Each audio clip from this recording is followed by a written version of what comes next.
Anne Lowrey, the archivist at the Nelson Museum, and this is another segment of Turn Back the Clock. Today we're on location in the Nelson boat shed looking at the restoration project of the MV Amabilis II, the former Forest Service launch that served Kootenay Lake from 1928 to 1952. Today's episode is going to look at the restoration process, and to that end we have Dick Pollard, who's our shipwright and who supervised the project, here to tell us about it. Dick is a master shipwright who has built an award-winning jolly boat and has been involved with the MV Amabilis pretty well since the boat got to the museum. Dick, maybe you can tell me what your first involvement with the Amabilis project was.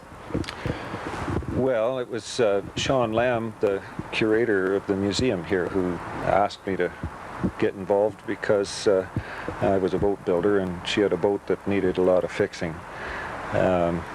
So that's where it started. I looked at it, and my experience has always been with new construction, not restoration.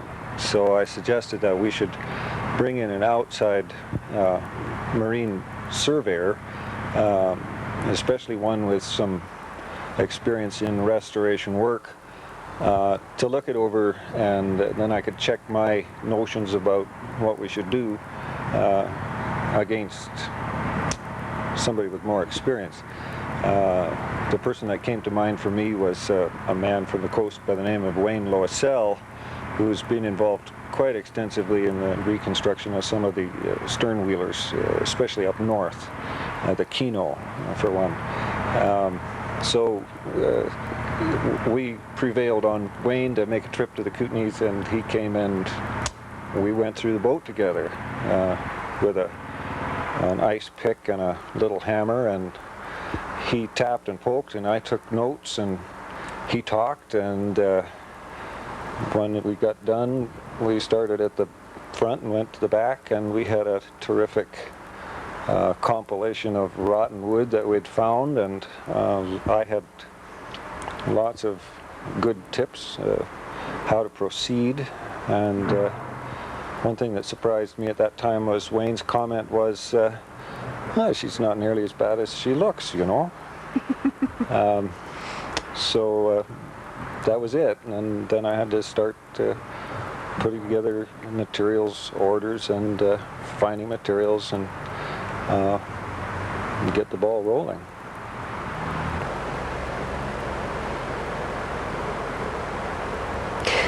The funding for this project came from a number of sources. The BC Heritage Trust grant enabled us to get going. Human Resources Development Canada helped us out with manpower, and there was a number of local sponsors, both corporate and individuals.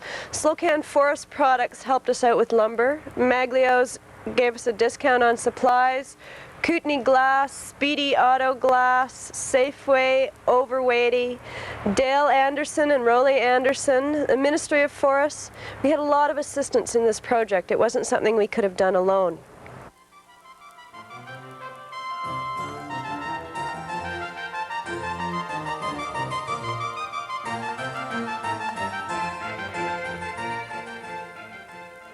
The starting place, the most obvious problem that the boat had was that she was down about 16 inches by the starboard quarter, which means that the right rear here was sitting about 16 inches lower than it should have. That put the transom at a terrible rakish angle, and it was mainly as a result of the failure of the horn timber, which occupies the same position that the keel does in the stern section of the boat, from about here back to there. Now it had rotted right through and collapsed and let the back end of the boat down. If we look down here, I can show you the horn timber in the profile. It starts right there and it runs up this way, and it's bolted into the stern knee there, and is the main structural member that supports the whole stern of the boat. This bit here is called the stern post, and it sits on the keel and supports the horn timber, and that's where the horn timber broke. So it was deep surgery right from the start there. Okay, so here's the horn timber on the boat itself.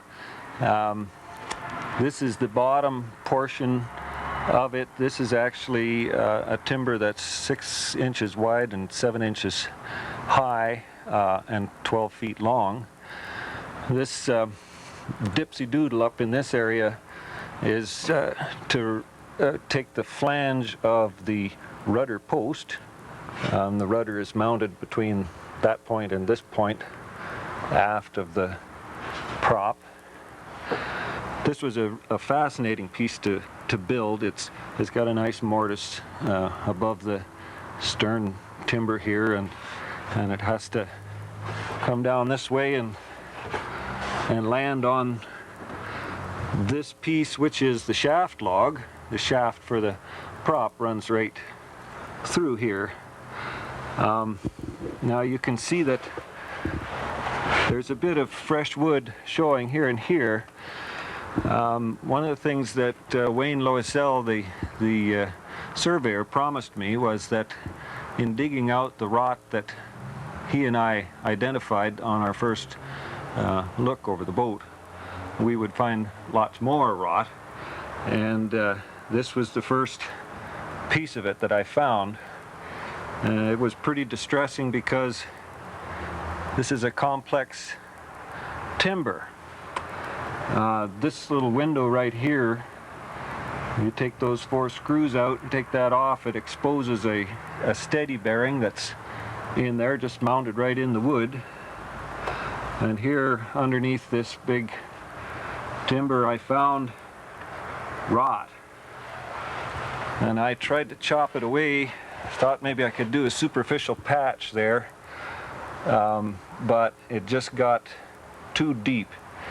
The sort of philosophy behind restoration of an old boat is that you have to get rid of the rot and replace rotted material with fresh material. So I ended up taking this section of the shaft log right out, and I thought this was a particularly interesting piece because it is an original part of the boat. It was built in 1928. You can see in here the tool marks of the craftsman that put it together. It has this mortise here that carried the bearing. The shaft went through this slot, and then there's a spline on either side to keep the water and sand out, and sure enough there was sand as far as there, but not in the shaft. It was still nice and greasy in there. So I took this out and built a new piece, and then I was able to install the horn timber and carry on from there.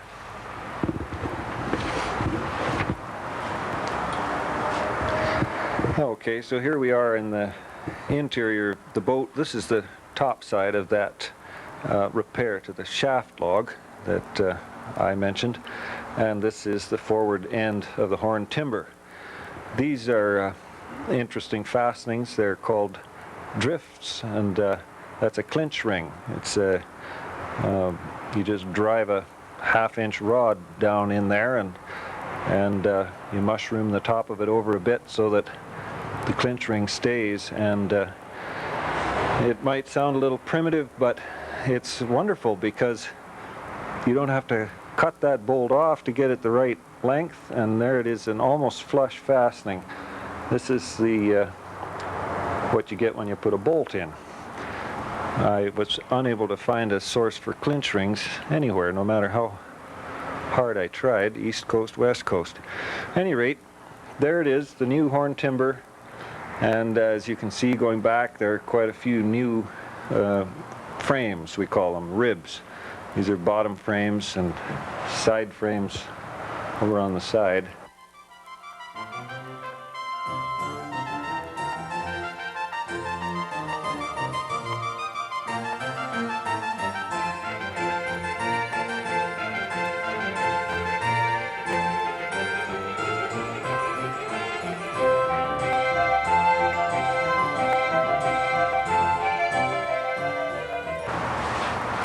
All right, at the aft end of the horn timber, this little piece here that's still to be fastened, this is the top side of the rudder post, rudder tube, where it goes through the horn. There's another flange that fits here, and of course that tube would come up to just under the deck and have what's called a quadrant on it, which is what the cables that are connected to the wheel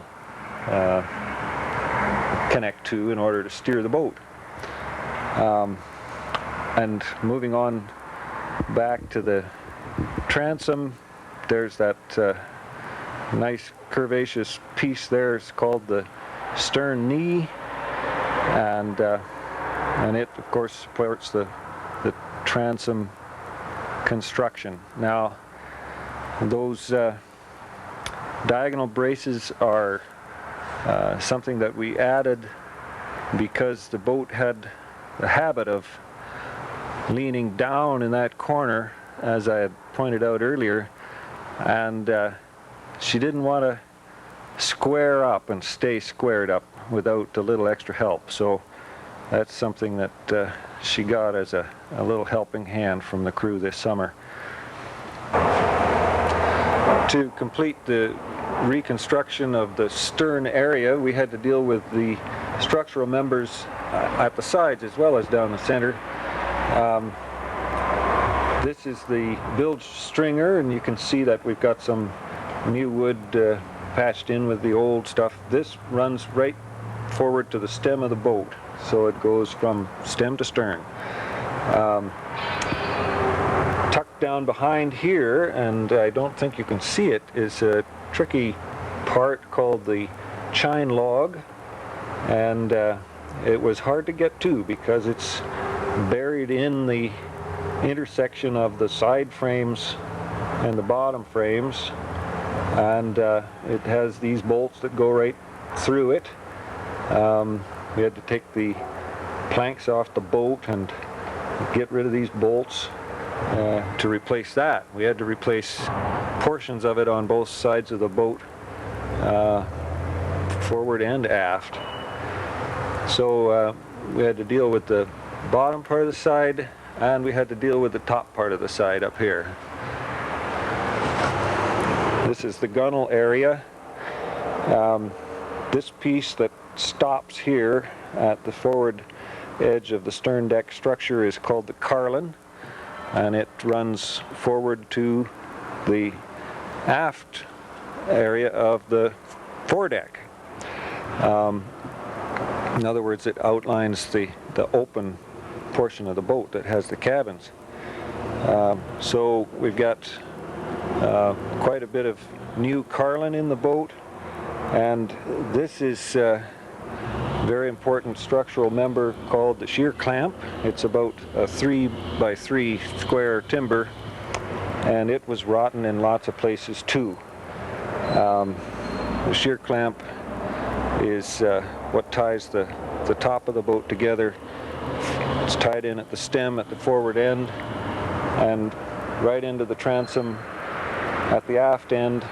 You can see the quarter knee back there that ties that shear clamp to the top of the transom, and that's what makes the boat whole. These are the stern deck beams. I think they're kind of pretty because of their curve. They were all completely rotted away. An interesting thing about this boat is that the cabin originally came to here, and there was no open cockpit in it at all. There was a companionway leading down into the cabin from the stern deck, and and this was all closed off. So we're headed in that direction. We will, when we reconstruct the cabin in phase 2, bring it back to this point. But here we are looking forward on the port side of the boat. This is, of course, the pilot house door. Never a particularly elegant boat, the Amabilis, but as you can see, it has its beautiful places like this, to my eye. The curve in and up. This area right beside the wheelhouse door had a terrific amount of rot in it, on both sides, but mostly over here on the port side. I had the feeling that maybe it was related to the traffic in and out of the door. The skipper would have stepped out of this door and up onto the foredeck every time he came into a dock. The door would open around here and hook back so that he'd have a ready access for lines and whatnot. But it left us with a real problem here. We were stuck working in between the side frames, the side of the boat, and the framework of the cabin. We had this big 3x3 that had to be bent in there, and also the carlin. So it was a challenge. I got to build an extension for my steam box so that it's 20 feet long now, and we softened that piece of the fur up, and it was kind of anticlimactic. It went in there very smoothly, and the same with the carlin. We had some fun making some nice old-fashioned scarf joints where the new shear clamp met the old one. As you can see, there's a lot of new wood here. These are all new frames. This is a new plank, and she's nice and strong now in this area. Okay, here we are looking at the port shear clamp again, this 3x3 member. You can see the new piece that comes forward from the transom to here, and this is the scarf joint that connects it to the old piece, which would be more obvious if we hadn't planed it off here. It looks sort of fresh.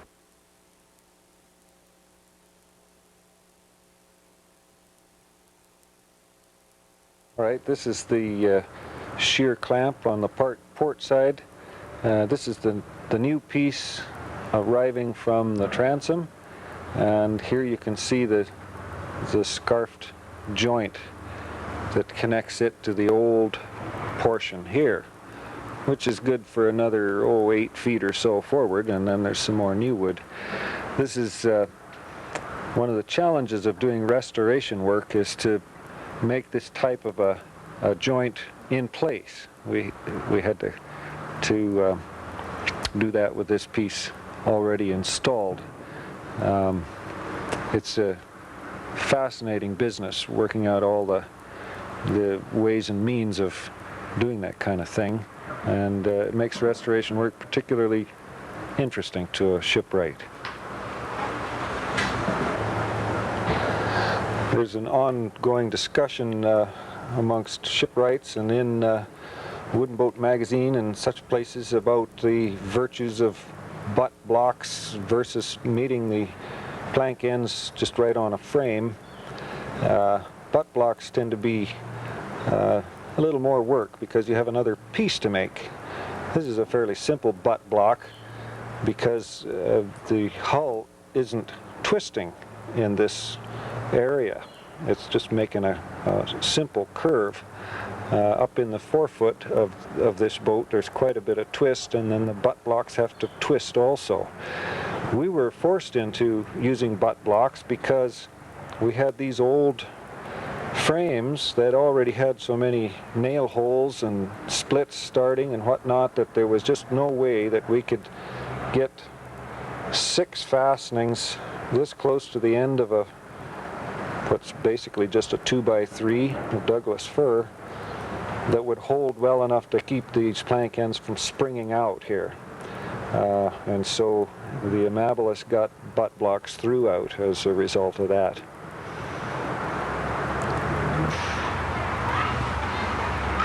So this is the stem of the ship. The actual stem portion from the stem head there down to this point, which is the another scarf joint, and then this part is called the gripe or the foregripe. The stem assembly of the Amabilis has 4 pieces in it. It has the stem and the gripe, and then back inside where you can't see it from here, a knee that reinforces the joint between the stem and the gripe, and another knee that reinforces the joint between the gripe and the forward end of the keel. The old stem was rotted and had been repaired a number of times. There were repairs, overlapping repairs. There was a mishmash of old bolts and nails in there, and even quite a long section of a ship's auger buried in it. But the point that really mattered to us was that it was rotten. So we had to take it out of there and make a new one. We unfastened all the planks back about 6 frames. Opened the front of the boat up. We disconnected the chine log, which is underneath this piece, off the stem. Up at the top end, at the head, we disconnected the forward ends of the old shear clamps from the stem, and we sawed the bolts off and eased that thing out of there, and this was a very sad looking ship at that point. There was nothing here but a great gaping hole and rotten planks, and it was enough to sort of stop your heart. This is the scrap that's left over from the timber that we cut this stem from. This was a very special cut piece. Perhaps you can see that the grain runs across it. This is a 4 1/4 by 12 stick quarter sawn, for those of you that appreciate quarter sawn lumber. That stick was 19.5 feet long when we started cutting pieces for the stem out of it.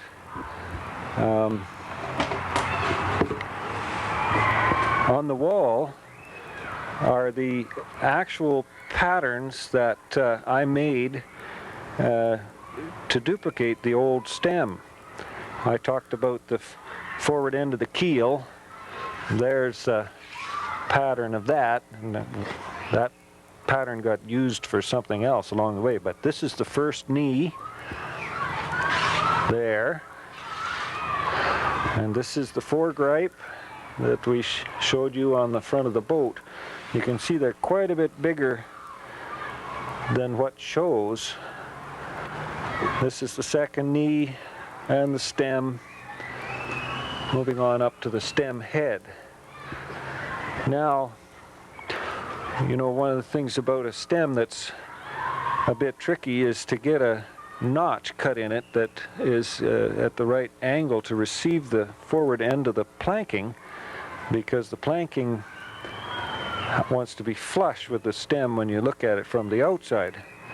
And perhaps you can see in here, this is a representation of the planking, the thickness of the planking as it arrives at the stem. The angle between this line and the planking is the angle that the planking is coming into the stem at, and that allows us to figure out where the the back edge of the notch would be. This is called the bearding line on the stem. Starts there and goes deeper in to this line, which would be called the back rabbet or the apex. And we know where that line is because it's just as far back as that corner of the planking is when it's on that angle. And this is the rabbet line. That's the curve you see on the finished boat. So there you have it in 1.5 minutes, complete course on cutting a stem rabbet. This is the forefoot of the boat, this area. It's a piece of V-bottomed boat that any V-bottom boat that I particularly enjoy because it has this beautiful curve depending on the angle that you look at it from, and it's all made out of straight pieces. Each bottom frame inside there is a straight piece, but because the angle changes for each one, you get this lovely concave shape, and that makes these planks more interesting too. They have quite a bit of twist from their aft end up to the forward end where they connect to the stem. They also have quite a bit of curve when you see them flat. Up here, this pencil line that doesn't show very well probably is the water line of the boat. That would be the top of the scribed water line, so the water would actually be probably down about here. Generally, you paint the bottom paint so it comes up above the water a bit, and the boat looks nicer that way. This bit of fluff hanging down here is cotton. It's corking cotton. We just got started the corking process on this boat. This seam has been corked from the stem back this far, and you leave a little bit of cotton hanging out so that you know where to start next time. That cotton is driven in there quite firmly with a little wedge, and then over top of it, the seam compound. When this boat was built, the seam compound would have been a putty with red lead stirred into it.